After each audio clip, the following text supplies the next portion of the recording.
Okay, so Be'ezras Hashem, we're continuing with our weekly shiurim, and Yom Rishon we're going to be learning with the Ramchal in Adir BaMarom, the commentary to the Ijer Rabbah. But before we start, just to really say Shachianu v'Kimanu, when we learn the Rashash, when we learn the Torah Chacham, we see that the prat and the clal are identical with one another. And what that means on a certain level is that even though a person is only experiencing something on a very prati level, nevertheless, it can at moments feel as immense as the clal. And even though upon returning one comes to realize that the prat is just the prat and the clal remains the clal, but nevertheless, there's a certain microdosing of the clal within the prat that each and every one of us have the ability to experience in every moment. And the secret of Oilamecha Tzir B'Chayecha, to see one's world in their days. And so Shechianu V'Kiyamanu, that there's a real degree of gratitude, of profound gratitude, even though nothing happened, Sof Davar, nothing happens. But there's an immense amount of gratitude and sepia and kivoy that I have in being able to pick up again with the shirim after a brief kind of interruption of sorts. And one of the things that, and in Mirza Hashem, I'll share some of the story because again, it's Sipurei Maisios. It's Sipurei Maisios, and it's a Pitron HaChalom. And again, this is the secret of the prat and the klal. That as long as a person understands that a prat is always a prat, then they can begin to look at it a little bit through the lens of a klal, through a general way of looking, to interpret, to tell Sipurei Maisios, Meshanim Kadmonios. But one of the things that I can certainly claim and kind of say with almost absolute sincerity is that if I thought I had a connection to the tzaddikim and the belief in the tzaddikim and the holy writings of the tzaddikim in the books that we live with and the Torah and the teachings that are given over to us, the medicinal salve that has been prepared explicitly for our generation, for this moment, for our own particular needs, the grand pharmacy of all of the Yechidei Hadoros that comes down to the quintessential drop of the Torah, of Geula, of Atika Stima, of revealing something very, very ancient in a new way that doesn't change any of the ancientness, nor does the ancientness take away from the newness, but rather it's a perpetual processing of calmness and a calm processing at the same moment. And the light of the tzaddikim, the Ramchal, Rav Moshe Chaim Lutzato, in particular, and Drusha Kivoy, and the notion of Kivoy, and Koivei Hashem Yachlifu Koyach, and the fact that all we can do is hope is something that becomes so pronounced whenever a person finds themselves on a derech away from wherever it is that they want to be at. That the only tool that remains is a kivoy, and it's not a conscious thing. The kivoy is the entire experience itself. Hope is not something that one feels when they're under a state of duress. Hope is the only thing that carries a person when they're in a state of duress. It operates according to its own circuit board. It functions above, beyond, beneath, within every potential shape, every potential space in which a person finds themselves. Whatever circumstances a person finds themselves in, what kicks into gear at the moment that every other tool shuts down to a certain degree is kivu, is hope. And that's the light of Rabbeinu Moshe Chaim Lutzata, the light of returning back to Ruach HaKodesh, to prophecy, to walking in Mesilas Yesharim, Mesilas B'Levavam, and to live with the hiskashrus to the tzaddikim, with the knowledge that the words of the tzaddikim, they're medicine, yes, they're medicine to help us get to the finish line, but they're also the tools and the technologies and the systems and the graphs and the computations and the coding that enables us to get to the next shlav, not just to Bina, but up until Chachma, to the light of Eretz Yisrael Mamish, to be metakin the chet of the Meraglim that thought that Eretz Yisrael was only an Indian of Bina, but to reveal the Tainug within Eretz Yisrael, the Tainug of Pnimius Chachma, Pnimius Atik that is going to be revealed when we realize that the Sof Davar is not the Mesiras Nefesh. The Sof Davar is Lehisaneg al Hashem. The Sof Davar is to live like Moshe Rabbeinu, who enters into Eretz Yisrael, to come into Eretz Yisrael, to be Makasher to the Tzaddikim throughout the generations. Each and every person in their own journeys has the Tzaddikim and the guides along the way, and the people who gave the medicine along the way, that salve of that redemptive need for the neshama to remember where it comes from and what it has the capacity of doing. So Be'ezras Hashem will continue into the lights of Rabbeinu Moshe Chaim Lutzato, and we're up to a point in Adir BaMarom that's really one of the most significant teachings to be understood. And again, I'm not the one conveying how to understand it. I'm the one conveying the words of the tzaddikim, and the tzaddikim give a koach into their words, into the ink, that there's a certain segula, that each and every person can understand it in accordance to the conjecture and the understanding of their own heart. So we'll listen to the words, we'll be ma'azin to the words of Rabbeinu Haramchal, which every word of this was written Ruach HaKodesh, b'Mesiras Nefesh and Ruach HaKodesh. And Be'ezras Hashem, we'll see a secret that bridges, that really bridges the Ramchal immediately to the Rashash. Not that there's a need for a bridge, but it reveals the fundamental similarity that rests at the core of both rivers that flow forth from Gan Eden. So we're on Daf Kuf Lamed Hey, Kala, Kuf Lamed Hey. Laka and Kala. Laka is the hit, and Kala is the ease that comes afterwards, what Klal Yisrael is perpetually going through. But at this point, it's our responsibility to realize that the end is now something that can be drawn into the present. We can draw the Sof into the Emsa. Even though we're still in the Emsa, we're still in the middle, we can draw the light of the Sof into it. We can see our world in our days. Zakta Heilige Ramchal. Va'ata efarish l'cha inyan haseder hazeh. So we've been talking about Adam Kadmon. We've been talking about how after the Tzimtzum, after the infinite light of HaKadosh Baruch Hu is removed from the saturation of existence, there was no room for anything else. HaKadosh Baruch Hu is Mitzamtzim himself Kaviyachol, and what remains after the Tzimtzum is the Rishimu, is the irreducible trace of God's light that remains within this space called the Chalal HaPanui. Now, this vacant space in which all eventual existence is going to take shape, the stage upon which the play of history is going to unfold, it's not a real vacant space. It's not a real empty place, because obviously there's nothing that's empty and there's nothing that's devoid of the animating light of HaKadosh Baruch Hu's infinite presence. And therefore, the void that we're talking about is not a voided void, but rather it's a void that's saturated with an irreducible remnant of the infinite light. That's the Rishimu. And then within that Rishimu, what unfolds within that Rishimu is going to be the Kav, or Ein Sof, and the worlds of Adam Kadmon. And it's not only the worlds of Adam Kadmon that populate that Halal, but as we saw in the previous year, there's innumerable elements that populate the Halal. There's infinite expressions that HaKadosh Baruch Hu is giving shape to at every moment. But all that we focus on is Adam Kadmon for ourselves. Adam Kadmon, which becomes the highest world that we have a relevancy to the degree that we know that from there comes Atzilus, and then Atzilus relates to the worlds of Bri, Yitzira, and Asiya. So we look at the sum total of existence and the whole shape of the Seder Hishtalshelus through the notion of Adam Kadmon. And in that halal, we see the unfolding of all of existence. We see the unfolding of all of existence. And so it's within this halal, within this rishimu, the irreducible trace of the infinite light that remains even after everything has departed. It's that place in which the unfolding of the worlds is going to take shape. And we know that everything that takes shape across every element of existence, creation, down to the lowest, up to the very highest, is reflected in the Shem Havaya, HaKadosh Baruch Hu's four-letter name. We saw this already from the Ramchal when he was describing the Ikar Hanhaga being by Zer Anpin. The Shem Havaya, Yud Ke Vav Ke, Shavisi Hashem Lenegdi Tamid, Haya Hoive V'yihiyah, that which was, that which is, that which will be after things revert back to the way that they were.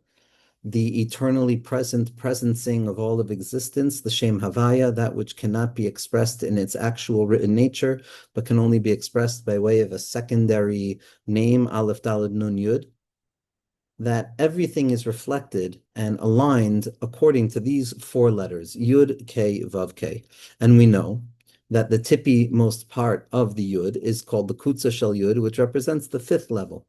And so whenever we see the unfolding process of Seder Hishtalshelus across the expanses of the entire system of the Arizal, we see that it's unfolding in accordance to the shape of the Shem Havaya, with the Kutza Shel Yud, the tippy top of the Yud, being taken into consideration.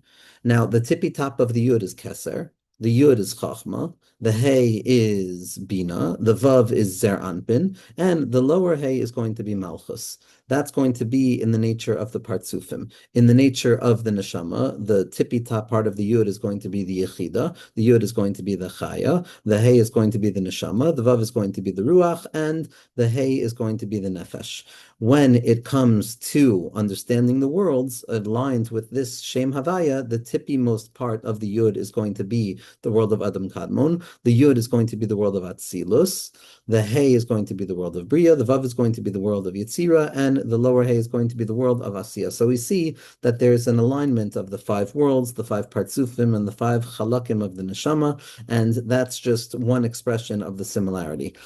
So we would expect that within the creation of the world, within the very inception point in which the infinite, the koyach habilti gvul, decided to reveal the koyach hagvul, the potential towards limitation within existence, so that the entire seder of hishtalshelus could unfold, we would expect to see this exact nature of the yud k vav k, that the upper two letters, the yud k, represent chachma and bina, the upper parts, the moichin, the transcendent spirituality, and the vav-he represents the niglos, that which is revealed to us, the seven lower spheros, as we're going to see, and that the unity between the yud and the k, and the vav and the k, the nistaros and the niglos, the connection between panemius and chitzonius, above and below, as expressed in l'shem yichud kudsha b'richu v'shchinte b'dechila v'rchim l'yachid shem yud k b'vav k. The upper yud k represents the higher parts of chachma and bina with the keser that's attached to it, and the lower parts of the vav he are going to be zer anpin and malchus. So we would expect that we would have a full expression of these five worlds taking shape at the very beginning of the processing of existence. But we don't see that, says the Ramchal. We don't see the Yud and the Hey. We don't see Chachma and Bina when it comes to the creation of the void and then the eventual re-entrance of the ray of infinite light that becomes what we refer to as Adam Kadmon. When we look at the Halal, when we look at the stages and the unfolding process in which HaKadosh Baruch Hu allows creation to begin to emerge from within its impossible, non-existent existence, when that process begins to unfold, all we see is that the Halal, this vacant space, becomes populated with igulim and yoshar.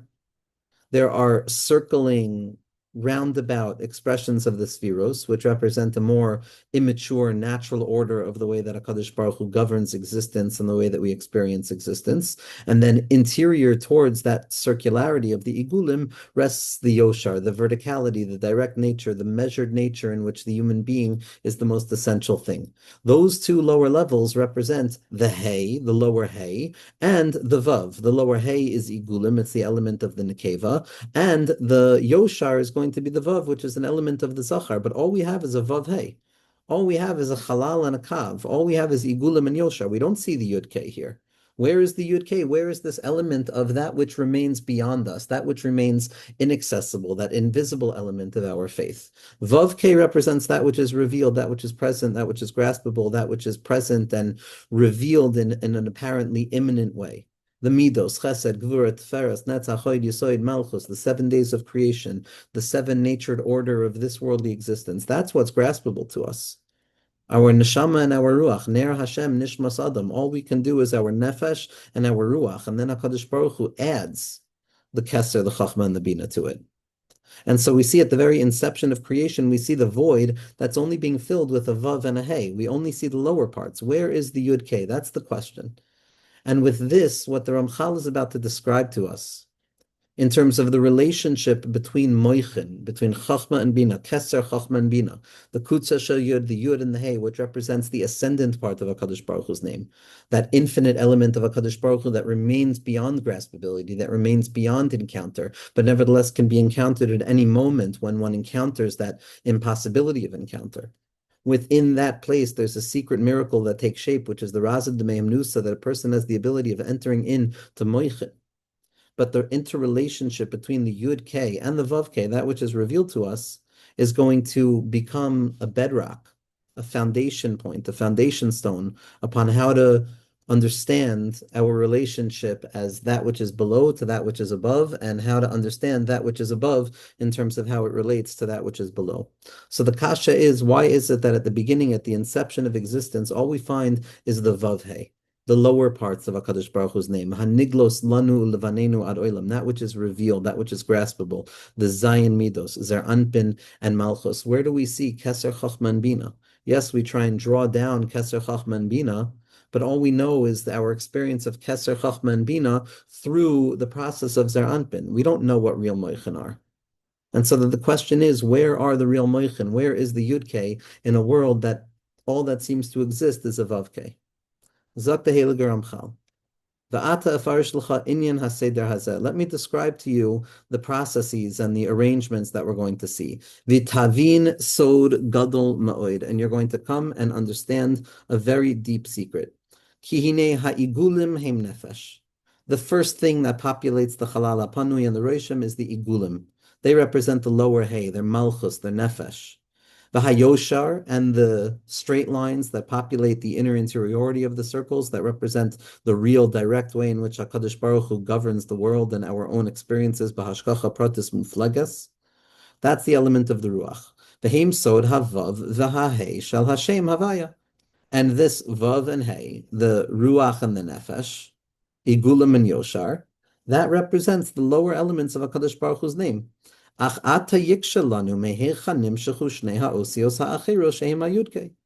question is, where are we going to find the additional letters that fulfill HaKadosh Baruch Hu's name, the Yud, the K, and the Vav, and the K? All we see that's taking shape at the very inception point of existence, at the loftiest points, at the Igulim and Yoshar, prior to Adam Kadmon itself, after the Tzimtzum, the beginning of the fulfillment and the effulgence that is coming back into the Chalal HaPani to reveal that which is always there, the Achoiles, all we see is Vavke. And if that's all that's there, where is Yudke going to come from? How can we draw down something that wasn't there at the very inception of the process? If the tools that we have are tools that are expressed in the formation of existence itself, then how are we going to have access to the Yudke, to the upper part of this Shem Havaya? Amnan Kedeshet Havin Zeh, in order to understand this, Tzarich ani lahaktim l'cha hakdamos gedolos. In order to understand this very deep secret, this very big secret, the Ramchal says, Tzarich ani lahaktim l'cha hakdamos gedolos. Tzarich ani. Tzarich ani, this is a tzaddik talking. The Ramchal is representing ani, it's the Shechina HaKadoshah. It's the Shechina that's midaberes mitoch groinu shel Moshe that allows the unfolding of the Torah shel Moshe to come down each and every generation. Tzarich ani lahaktim l'cha hakdamos gedolos. So now we're going to see. That yes, in our existence, in our halal, in the unfolding process of our experience of the worlds, we have a full Shem Havaya. We have the Kutzah Shal Yud, we have the Yud, we have the Hey, and we have the Vav Hey. Now the Vav and the Hey is what we understand. Is there Anpin and Malchus, the Midos and Malchus. Midos and Malchus, Nefesh Elokus, Nefesh Bahamis. Those two elements. But the question we're asking is, where are we going to draw Chachma, which is the Yud, and Bina, which is the Hey, and the Keser, which is the tippy top of the Yud? Where do we draw these down from? How do we experience those transcendent lights of HaKadosh Baruch Hu? What's being spoken about here are two forms of understanding HaKadosh Baruch Hu. The Vav Hey is that which is processable, that which is graspable, that which is identifiable, and that which is knowable. To whatever degree knowledge means something. The Yud K represents the polar opposite, that which cannot be grasped, that which cannot be known, that which is removed from the limitations of human reason. The absolute hafla'as hadavarim, the ein aruch l'cha, the ein doime l'cha. And how does a Yid develop a balanced relationship with HaKadosh Baruch Hu to the degree that both of these polarities are true in our lives at each and every moment? That I can be Ratzav v'shoiv v'vasachas, I could be the upper Yud and the lower Yud with the Vav that connects in between to reveal the Alufo Shel Olam in everything. But how does a Yid live with that balance? And that's what the Ramchal is now coming to describe to us. He's going to describe, based on the Zohar HaKadosh, that what we're going to see is that yes, even though all we have a real relationship with is the Vav Hey, all that we actually have a grasp on, all that we can come to know that we can't truly even know are the levels of Chesed, Gvura, Tferes, Netzach, Hod, Yesod, and Malchus. The lower six and the Malchus, the 6 days of the week and Malchus. That's our Avodah, the Vav and the K. The Vav and the K, the lower parts, to build Kalim for the lower parts of HaKadosh Baruch Hu's expression, and that's when the full Tikkun takes place. Our Avodah is the Vav K, and this Shis Alfei Shon and Dahave Alma, the 6,000 millennia that the world is, and the Elef Shvi'i, which is Chad Charav. We see again the 7. This existence is 7. But nevertheless, we still have a full Shem Havaya, the Kutzil Shal Yud, the Yud and the Hey. So the answer that Ramchal is going to give us is that yes, we also have a relationship with that which is transcendent. We also have a relationship with that which exceeds existence. We also have a relationship with the transcendental, infinite expressions of HaKadosh Baruch Hu's Gilui of Soviv, Kalalman, and the Anhagas HaYichud, and the fundamental revelation of HaKadosh Baruch Hu's undying unity at every stage of existence, bein beprat, bein beklal. We don't have full access to it. We don't have grasp of it. We can't have an experience of the true Yud K, which never really enters into experience.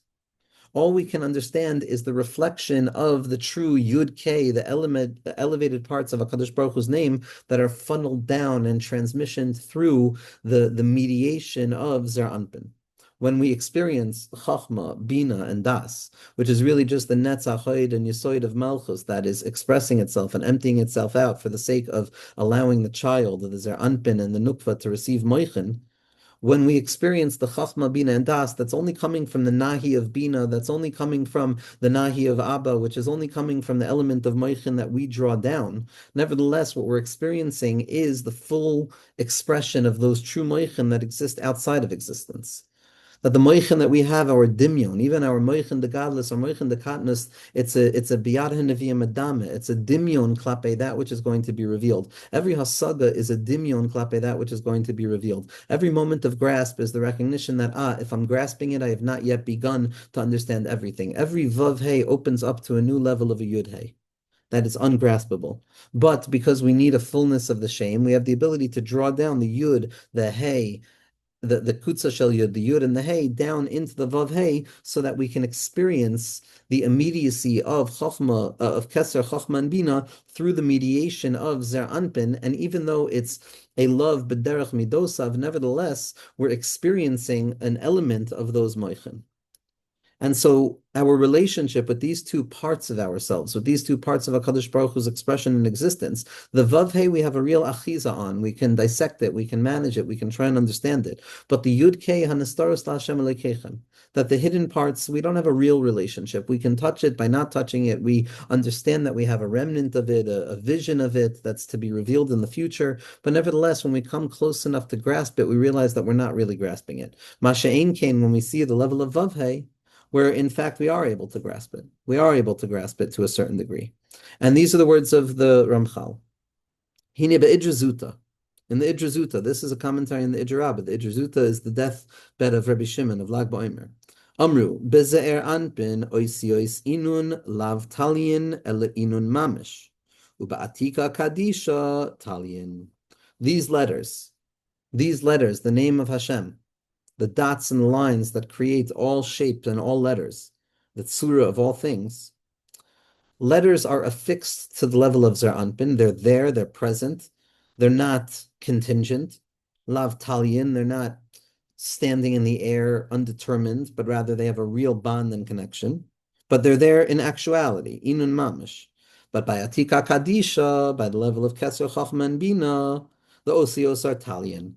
There, they're contingent. They don't really apply there. The letters that we draw down from the territory of the Nestaros, of the Kutza Shel Yud, the Yud and the Hey, are not really a full reflection of those mochin, but they're rather a gilui, a hitznotzitzitz of those mochin, to the degree that we can say that they're talian, they're contingent. The hashama, the atika, is kasya mikula v'lo yishtachich. Because in truth, the name of Atika Kadisha, the ascendant Kutza Shel Yud, the Yud and the Hey, Anastaros Hashem Elokeichem, that which we don't know, that which HaKadosh Baruch Hu does not reveal to us in this moment, all of that is considered as completely concealed and not understood or found by anybody. And so we see that on the level of Vavhe, which is their Anpin, the letters, the Shem Havaya, the Vavhe, it's really there. And when we relate to the letters on the level of Atika Kadisha, the Kutza Shel Yud, the Yud and the Hey, it's not really there. It's there, but it's not really there. So yes, we're going to see that we have a Yud K, Vav K that we have full access to, but nevertheless, the Kutza Shel Yud, the Yud and the Hey, which represent the Moichin, the true Moichin, they're not really there. It's only a processing and a funneling and a mediation of those moichin down through the lens of Vav Hey. Now, it's not that we're missing out. In the future, HaKadosh Baruch Hu is going to open up Shemayim and Malay Asaretz Deas Hashem, and we're going to be flooded. But we're also going to have an ark of Noach, and there's not going to be fear. It's only going to be a floating and a menucha. But nevertheless, within the Vav Hey that we have access to, within that limited place of Zer Anpin and Malchus, we know already that that's going to be the main place. V'sod ha'inyan hazehu. This is the secret of the matter. Ki halo tira echa olam nivra b'shiva yamim b'basar mamaros. We see a stira when it comes to the creation of the world. On the one hand, the Kadosh Baruch Hu created the world in 7 days. On the other hand, the Kadosh Baruch Hu created the world with 10 ma'amaros. So something doesn't align. Is it 7? Are there 7 days of creation? Or is there 10? Meaning to say, is it only Chesed, Gvur, Tferes, Netzach, Chod, Yesod, and Malchus? Is there Anpin and Malchus? Or is it also the 3 Roshin, the Gimel Roshin of Keser, Chachma, and Bina that add onto the 7 to make it a 10? What are we dealing with? On the one hand, what's revealed to us is only Vavke. That's what we have an Achiza on. That's only 7. But when it comes to what we can conceptualize or think about, we see that there's also a Sar Ma'amaros. So how could it be? So Zak the Heilige Ramchal, this is rooted fundamentally in the way in which HaKadosh Baruch Hu runs the world and the ontology and the history of the world by way of the Sfiros and the Partsufim. This conundrum of the 7 and the 10, and that what all we see is the 7, but hidden within the 7 is an extra 3 that can be revealed from within there. This is the secret of how HaKadosh Baruch Hu runs the world. Da, a person has to know, she'ikr ma shetzarech liyo shoresh kavua lo'olam hazeh, all we really need, all HaKadosh Baruch Hu is really revealing to us in a real way, is the Zayin Tachtonim, Zer Anpin and Malchus, the Nefesh and the Ruach, the Ner Hashem Nishmas Adam. Aval Hagar, the Keser, the Chochma and the Bina, Shehem Nekraim Ataros Lahnaga. Those are the crowns that HaKadosh Baruch Hu allows to be placed upon the way in which we experience ourselves through history and the unfolding process of the world. Are the crowns really there? No, right now they're not really there. In the future, will they be revealed to have always been there? Yes, they will be revealed to have always been there. But as of now, the crowns that we place upon our heads, the moichin, the keser, chachma, and bina, are not the actual moichin themselves, but rather they're a hitznoitzitzutz, they're a processing. They're a quintessential secretion of the real moichin that come down through the processing of the Seder Heshtalshalis down to the level of the moichin of Zer Anpin, which is the Chachma, Bina, and Das of Zer Anpin, or the Keser, Chachma, and Bina of Zer Anpin. But in truth, all we really relate to and all we really need are the Zayin Tachtonos. But the Gar, the Keser, the Chachma, and the Bina, Heim Nekrayim Ataros Lahan Haga. There's only crowns to the way Hashem reveals Himself. Ki Zayin Tachtonos Ha'elim Mekablos Mehem Toisafois Hatzrichois Letikun Ha'anhaga V'Hachanasa. The relationship in which the Zayin Tachtonos of history relate to the Gimel Rishon, which is that of Geula, is that when it comes time for the Zayin Tachtonos to be towards an end, so then HaKadosh Baruch Hu is Mashpia Shefa Me Lamala Lamala from the Oros of the Gar, from the Keser Chachma and Bina, and that comes down to create a Hoisafos of Oros, a new Neshama, Neshamas Chadashos, new Giluyim, new Hisgalus, new processing, new stages of revelation. Hilafi Masha Elo Hagimel Keser Chachma and Bina Meniois Oisan Kachen Mis Noya Ois Lefi Hazmanim Vahavein Hetiv. Ki lefi she'ele hagimel keser chachma and bia miniois leisan kachen misnoiois lefi hazmanim v'havein hetiv. Because in accordance to which the shefa of the gimel ration, the keser chachma and bina, flow through the zayin tachtonim by directing their directionality, so too the movement of the zayin tachtonim is going to be in accordance with the lights that come from above. This is the way that it works. There's an embedded gimel ration that is a quintessential expression of the unaccessible gimel, of that which is not accessible to us, that comes down and it increases the capacity to move forward. It gives space. Now these gimel ration that are not fundamentally related to us yet, even though we have an access point to tasting them in our days, these are the 3 upper spheros of Arach Anpin, Abba, and Ima, Keser, Chachma, and Bina. But nevertheless, they imprint themselves in our own experiences within the Keser, Chachma, and Bina of our own minds. So that even though we don't have true access to Arach Anpin, which is Keser, and Abba, which is Chachma, and Ima, which is Bina, nevertheless, when we process the conceptual notions of contemplating HaKadosh Baruch Hu and davening and being connected and working through our minds and our neurobiological shape, ultimately what we're experiencing is the Keser Chachma and Bina that we don't have access to expressing itself downwards in Zer Anpin itself. Zok the Heilige Ramchal, v'perish ha'inyan. What's the explanation? Ki kamoisha ha'hanhaga ha'kvua hu ta'amoid tamid v'hi bezat ha'ele. That yes, it's true that the typical functioning of things and the order of things functioning as it's been arranged since the beginning of creation is what will always stand in accordance with the Zion Tachtonim, the 6 days of creation, the 6 millennia of the world, and the Elef Hashvi'i. There also needs to be a direct pipeline to that which is inaccessible. Even though we can't actually access the Gimel Rishon, nevertheless, it's impossible for the Zion Tachtonim, the lower 7 levels that are revealed, to function for even a second without those Gimel Rishon. And even though we don't have full access to them, nevertheless, they have to have a real presence in existence. We have to have a real processing of that which we don't have access to. Because it's impossible that there's going to be something that wasn't present beforehand. HaKadosh Baruch Hu is going to be revealing that which has always been present. But the Gimel Rishon are always embedded already within the Zion Tachtonos. There's always a hidden 3 that can be mezuchach within the Zion. The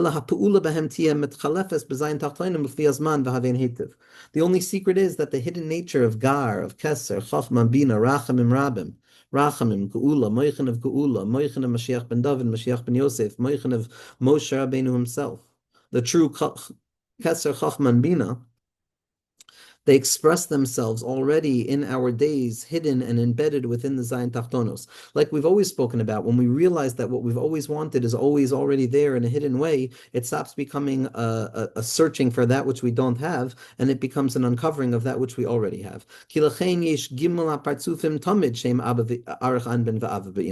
always the Gimel Rishon that are embedded within the Zion Tachtonos, even though we don't have a full access to the true Kutzah Shel Yud, which is the Keser, and the Yud, which is the Chachma, and the Hey, which is the Bina. Nevertheless, within the Zion Tachtonim, they exist fundamentally embedded. Kvuim Tamid Shem Zun, Shasharosham Zion Sfiros Levad. According to our 7-pronged nature of existence in this world, so there's always going to be a Kvius of 7, and there's also always going to be a Kvius of that hidden power of the 3 that gets awoken at points of redemption, at points of strength. The way that this is expressed is Moichin and Keser. Moichin, Chachma and Bina and Keser, a ratzon that breaks through the limitations applied to Chachma and Bina. The secret of Ani v'ayin b'vasachas, the Giloi of the Yichud. We can do it in our time. That's the Hitznotzutzot, that quintessential secretion of the true Moichin that are embedded within the Zion Tachtonos, within the latent potential of the Zion Tachtonos. That Pu'ula is our ability to have Moichin and to have Ratzon and Keser. And the secret of the Kachab Deza, the Moichin of Keser, Chacham, and Bina that come down into Zer Anpin. V'hadasu inyan acher. Das is something else. Ve'in kan makam biro. We're not going to explain what Das is right now. Shem lapamim yeshnam lapamim einam. Sometimes the Moichin are revealed, sometimes the Moichin are not revealed. Sometimes they're there, sometimes they're not there. The im kol zeh, but nevertheless. Im kol zeh, nevertheless. Teda she'ein zman shelo yeh ele hakeser chachma bina bezer anpin legamri. Even though it appears that there are times of moichin and times of no moichin. Nevertheless, one must be fundamentally aware that there is never a time where the moichin are not present within Zer Anpin, available and ready at hand. Ki tamid yeshnam, they're always there. Sometimes they're going to be with a small power, and sometimes they're going to be with a great power. Besides zehu hagadlus lahakatnus, and this is the secret of moichin the gadlus and moichin the katnus. Shatamid yesh moichin afilu bekatnus, as the Torah Chacham teaches us, that even when a person is in katnos, it's not that there's no moichin, it's a moichin of katnos. As the Heilig Krechna for Rebbe, Schusel Ganalenu. I was zochet to meet in Kafrisen in Cyprus, the Ayid, Rebbe Kiva, who set up the mikveh for the Heilig Krechna for Rebbe, the Rebbe of Ravitcher Meyer Shlita. And the story that Ravitcher Meyer Shlita says, that the one that I love most about his Rebbe, is that he once came to his Rebbe and said, I have moichin de katnus. And his Rebbe looked at him and he said, who told you there's such a thing as moichin de katnus? Go and learn Tanya. Now the Rebbe writes later on, he says, what do you mean there's no such thing as moichin de katnus? The entire Kisvei HaArizal, the entire Talmidei Abal Shem Tov are malei v'gadush with Torah of moichin de katnus and how to work through it. Elama, it's not that there's no moichin. There's a vada moichin. It's a moichin of avak. It's a moichin of katnus, but it's a full moichin. Even when you're not there, you're fully there. It's just you're fully there and not being there. V'chulei v'chulei. Afilu bekadnas, el she'ikra moichinim begadlas. The main way of experiencing moichin is gadlas. V'apeulas arach anpin ab v'ima bezer anpin timset tamid. It's always there. Hanhagas yichud is always there. El she'tiyeh metchalefes bekoichel muhusa v'avein hetiv. It's just going to shift in accordance to its potency and its power, and that we have to understand this deeply. Nimtzas lamad she'ikra hanhaga hu b'zayin tachtoinim. We have to understand that the main hanhaga is the zayin tachtoinim, the zer anpin and the malchus. But the keser chachman bina are the ataros to the hanhaga. Be'ezras Hashem, the second part of this teaching is the secret of Tzimtzum. Why Tzimtzum is an Atbash Yud K, and fundamental secrets, but we're going to split it in half Be'ezras Hashem and either continue it later tonight or next week, Emir Hashem. Okay, Yashakach.